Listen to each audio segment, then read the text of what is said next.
Mind Travel est édité par le label de musique lorrain d'ici d'ailleurs et pour cause, ce livre est aussi musical.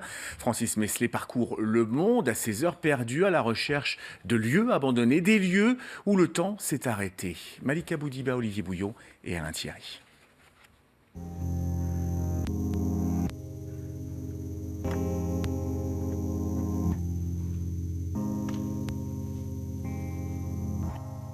Quand on rentre dans un endroit sombre comme celui-ci, ce qui est un peu la particularité de tous les édifices religieux, c'est qu'on est attiré par le contraste de la lumière et donc les vitraux.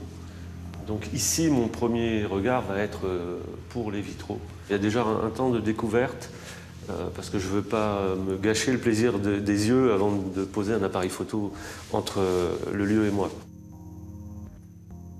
À sa façon, Francis Meslay voyage dans le temps.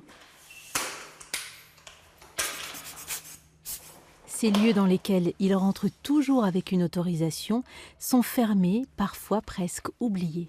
Il s'agit d'être le plus discret, le plus absent possible au moment où je fais ces photos.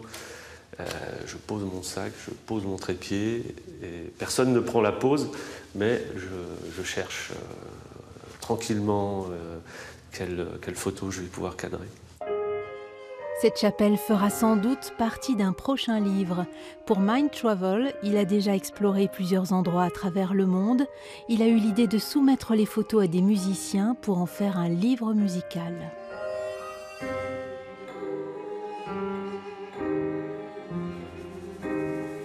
Nous le retrouvons à Mirecourt dans un ancien théâtre à l'italienne. Un théâtre, c'est toujours très particulier. Et lorsque je suis rentré ici la première fois, naturellement, c'est d'imaginer une salle comble pleine de spectateurs et puis des musiciens ou des acteurs sur scène. Et d'ailleurs, quand on se promène un petit peu sur la scène, puisqu'on est sur la scène, on voit quelques écritures sur les murs qui sont datées d'ailleurs et qui relatent l'avant-première d'une pièce avec le nom des acteurs. Et c'est assez émouvant de voir ces traces-là.